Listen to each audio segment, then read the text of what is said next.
to let Trump be president? They protested him. They called him names. He won anyway. They impeached him twice on ridiculous pretenses. They fabricated a lot about what happened on January 6th in order to impeach him again. It didn't work. He came back. Then they indicted him. It didn't work. He became more popular.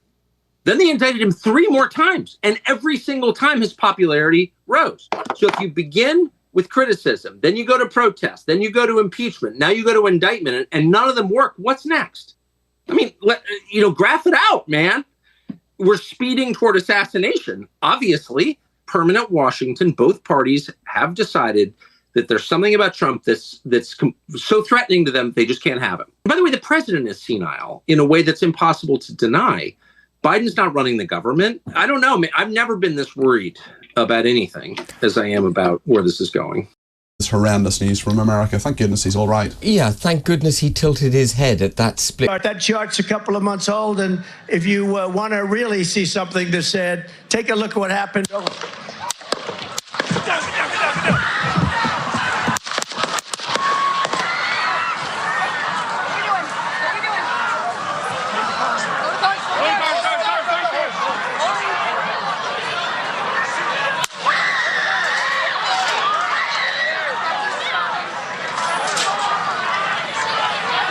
Of months old, and if you want to really see something that's said, take a look at what happened.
I got you, sir.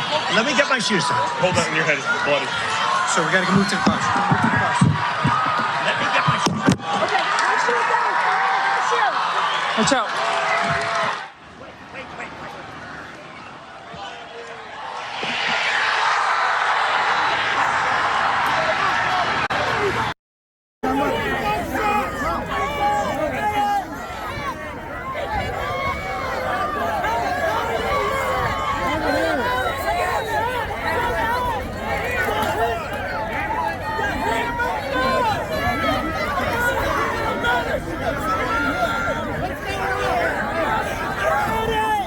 Years now been calling Trump a dictator. Hitler, literally Hitler. If it's Biden in a coma, I'm gonna vote for Biden in a coma. I don't even really particularly like the guy. A lot of his policies, don't like him. He's not Donald Trump, right? Yeah, Hitler, White House. We keeping him out. A lot of people have tried to draw similarities between Mussolini and Hitler and the use of the terminology like vermin and the drive that those men had towards autocracy and dictatorship. The difference, though, I think makes Donald Trump even more dangerous, and that is he has no philosophy he believes in. Are saying, we wish him a speedy recovery, of course. But you're comparing him to Hitler. So you're wishing literally Hitler a speedy recovery. And those are the people who are trying to, hide their true feelings. But there are plenty of people on the left who are promoting violence. Same people, by the way, who claim to have a moral compass. They're very empathetic. They care about justice and equality. This isn't a threat to democracy. This is what you choose to advocate for instead of having peaceful discourse. They're supporting assassinating political figures that they disagree with, right? So, of course, typical leftist behavior, very, very hypocritical. You missed that! We don't miss those! Come on, man! We don't miss those! One shot at greatness! To be mentioned in the history books! And you missed the shot! No, the psychology of these people right after an assassination attempt. And then you're still going to talk about January 6th? He's literally Hitler? Somebody shot at Trump at a rally like a couple of minutes ago, and it grazed him by the ear. There was some bleeding. And whoever did that, like, if you're gonna like do this, can you like pick somebody who knows how to shoot a gun? Like, if you're gonna do it, like, do it. Lovely. Here, this is from Libs of TikTok. So this is a teacher from the University of British Columbia, right? Professor of teaching. Damn, so close. Too bad. Damn it, so close, someone says. And now he'll milk being a victim for more votes. I really wish the person had better aim. What a glorious day this could have been. Psycho.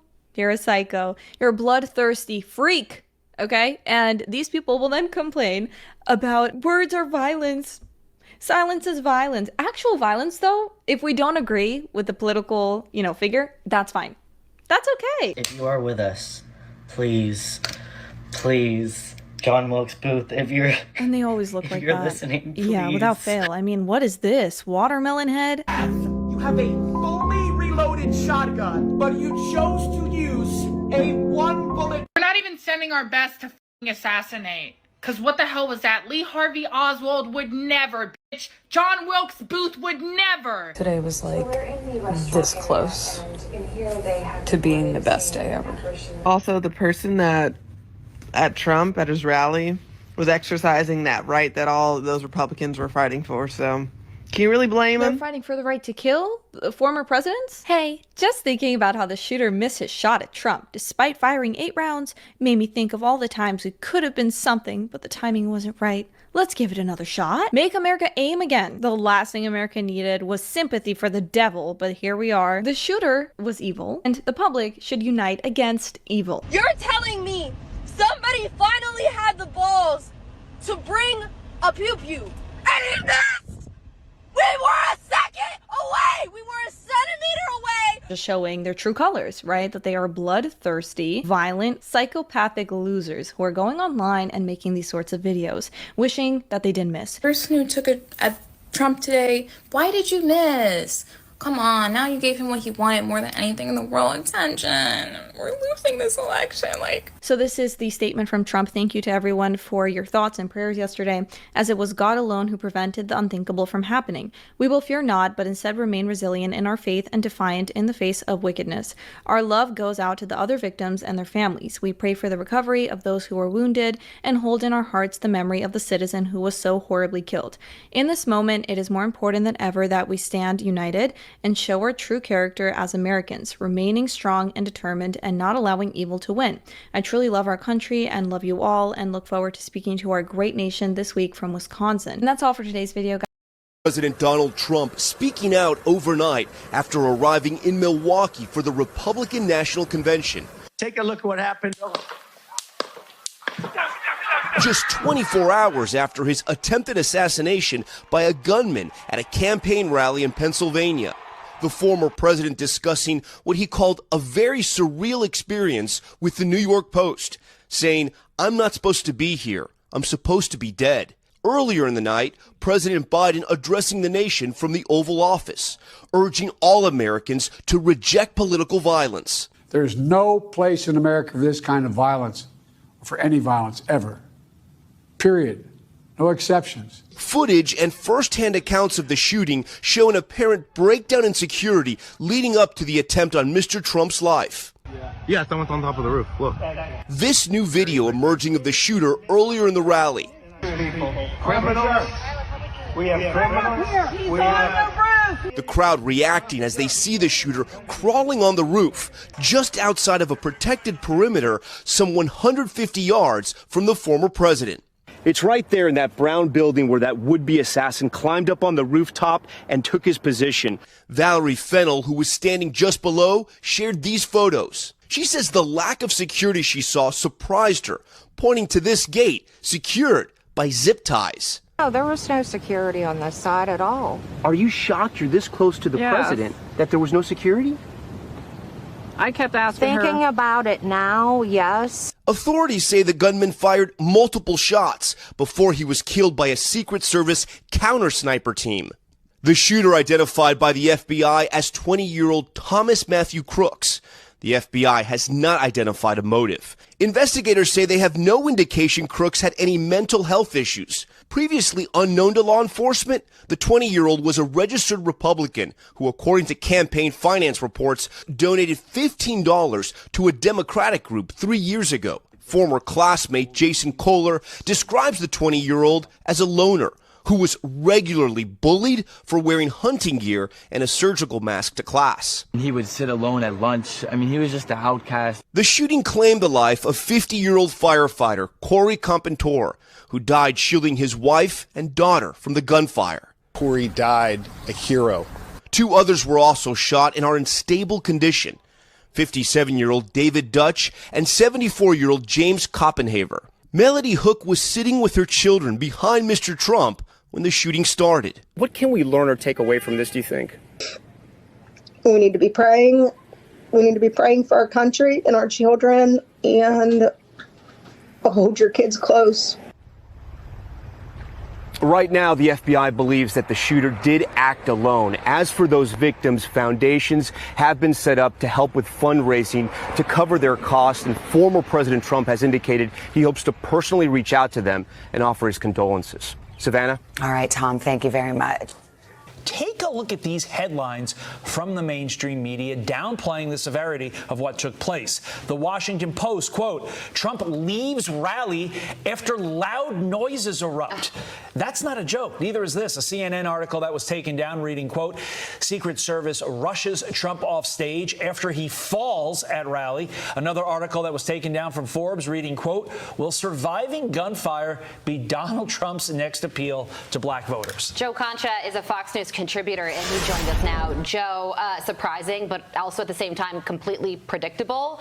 What's your reaction to those headlines? I mean, after what we saw this weekend, Carly, Todd, what we saw that played out live in front of the world, as far as the former president and likely, in terms of, you look at the odds, you look at the polls, future president of the United States nearly being, his head nearly shot off on live television. This should have resulted in the kind of objective, unbiased coverage the country deserved in this historic, nearly tragic moment that you saw unfold on your screen. Some outlets, however, they failed that test miserably. I mean, you look at the headlines, right? You talked about that CNN headline, but also the Associated Press, quote, Donald Trump has been escorted off the stage during a rally after loud noises ring out in the crowd. Yeah, loud noises like, you know, gunshots, where you had Donald Trump stand up with blood on his face and on his ear 1 minute after this happened. And their initial reporting is that it was loud noises. That's what caused that. How about the New York Times? Trump hurt but safe after a shooting. No, you utter hacks. It wasn't a shooting. It was an assassination attempt.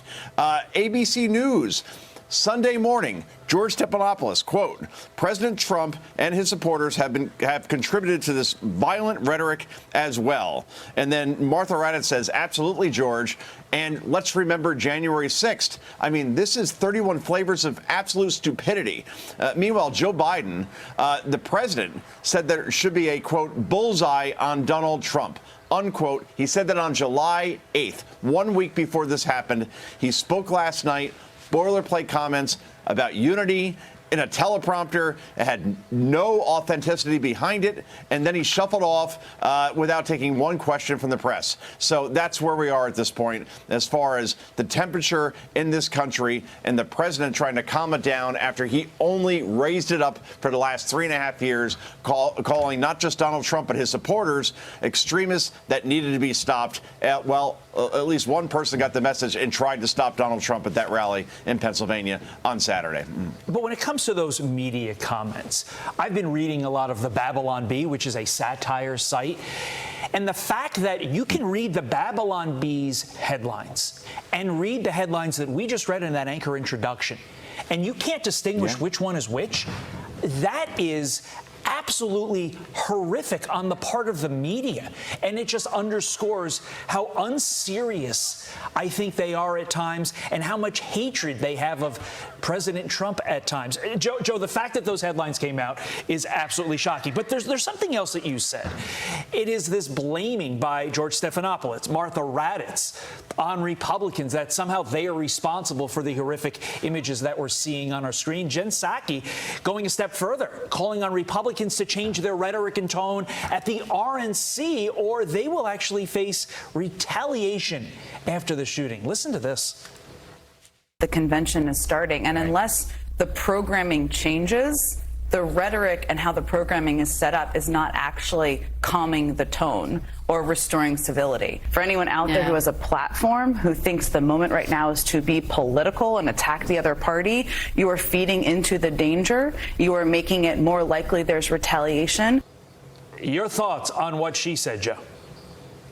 This is the same Jen Psaki, Todd, who is part of the biggest cover-up in American political history as far as saying that Joe Biden literally is great. His memory is fine. He's Stephen Hawking behind the scenes, right? This is the same Jen Psaki who literally claimed that Republicans are for defunding the police, the same Jen Psaki who kept telling us that the border was safe and secure, the same Jen Psaki who over and over again said that Joe Biden was basically Christian McCaffrey as far as his physical and mental abilities are concerned. A guy that, was more energized than the energized Bunny himself and who knew foreign policy better than Henry Kissinger. So I don't want to hear a thing from Jen Psaki when she played a whole role in covering up Joe Biden's cognitive abilities and negotiated, quite frankly, while she was press secretary, getting a huge deal from MSNBC, which was a big, big no-no. So sorry, Jen. Don't really want to listen to you. Go back to band camp, quite frankly. Well, the president also has that sit-down interview with Lester Hall, NBC News, later today. It'll air tonight. We'll see how he does, what he says on the assassination attempts, and also the calls for him to step down, how quickly that has fled the news cycle, but that's still going on. Yeah. This is the Curtola overpass in Lafayette, and since 9/11, it's become a kind of gathering place for conservatives to express their views. But on this day, it's also an example of how divided this nation has become.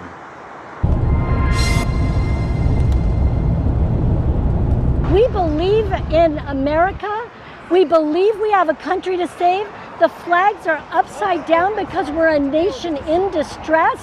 This is a grievous time. I'm not being quiet. I'm not going away. We're not going away. Lisa Disbrow put out a call for fellow Trump supporters to meet at the overpass. She's done it many times, and it's become a familiar sight for drivers on Highway 24. There was nothing inflammatory about the day's message, but it was enough to draw a pretty extreme response from some people. F you, get off this overpass, you racist. Your kind is not allowed up here. You come up here all the time. No one stands with you, you racist. What are you gonna do with this video? You are 100% evil. You are 100% You are 100% terrorist traitors to this country, just like him. And God damn you to burn in hell, death. You will burn in hell. I'm sorry that the guy was an inch off.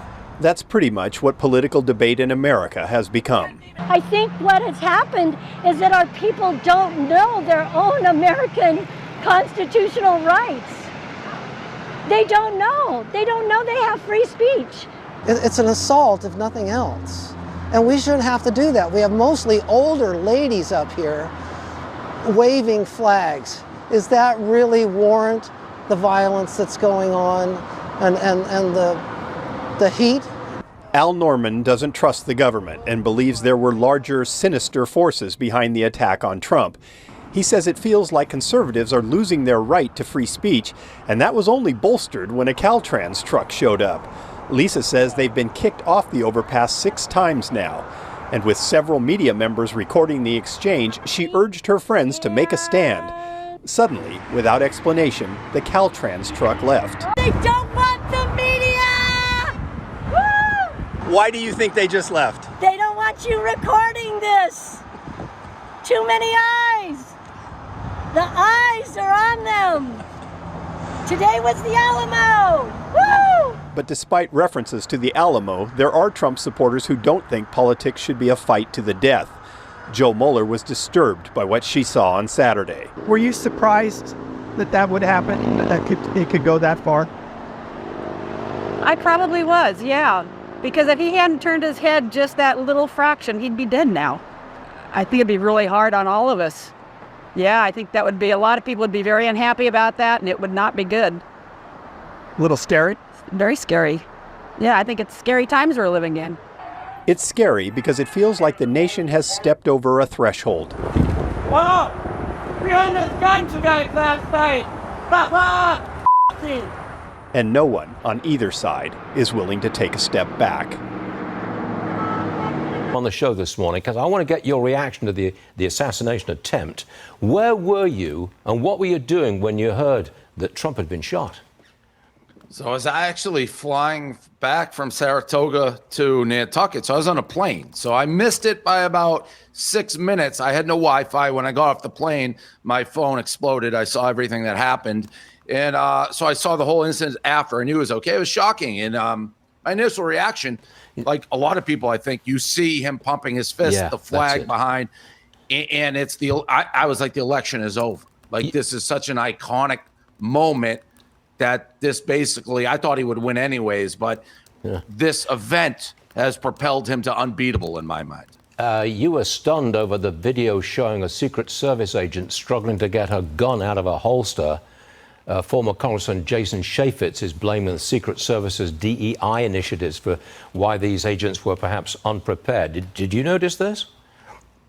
Yeah, you couldn't not notice it because it was the female Secret Service agent. She struggled holstering the gun. It just felt like a comedy skit at this point, even though it's so serious. But it really seemed like it was out of like The Naked Gun or something. I don't know about DEI. I mean, listen, there's gaffes in law enforcement throughout time. This, I don't know that I'd want her protecting me with my life on the line. And they just kept showing it over and over. You couldn't not notice it. I just think of the election going forward, when Trump will be characterized as that iconic picture of him raising his fist with the American flag right behind him. What are the Democrats? What's Joe Biden going to put up against that? It's hard to beat that picture. There is no answer. There is no answer. And it's funny because the New York Times, which I hate, they intentionally obviously cropped, because that photo is everywhere. They cropped the American flag out of the photo they used because you can't, that is one of the most American photos of all time. That's going to live on forever. Yeah. Like, people will pay any amount of money in a campaign to get that photo, that moment. Obviously, it was a near tragedy, but in the end, it's going to make them unbeatable. Did you also see what happened at the Copa America final in Miami? Thousands of fans broke through the entry gates, climbed through the vents to get into the game. It was delayed for an hour and a half. What do you make of that kind of chaos? That's not good for soccer, is it? That's your people, Stuart. I mean, that's your sport. That's your people. Get them under control. Law and order, Stuart. I don't know. It's not a baseball game. This is your sport. States and Democrats and many journalists have demonised Trump for years, of course. As I've been saying, they've consistently ratcheted up their rhetoric, especially as November's election looms. Have a look at this. He's running against a man who is an existential threat. Donald Trump is a plague on the American conscience and the American nation. Donald Trump is an existential threat to whom the antidote is Joe Biden. I think that Donald Trump is the most grave threat that we will face to our democracy in our lifetime. We have to make the case Donald Trump does continue to pose an existential threat to our democracy. Trump is an existential, urgent threat to our democracy. Donald Trump cannot be president again. He's an existential threat to democracy. We got to focus on the greatest threat to American democracy that we have ever seen, and that is in Donald Trump. Now,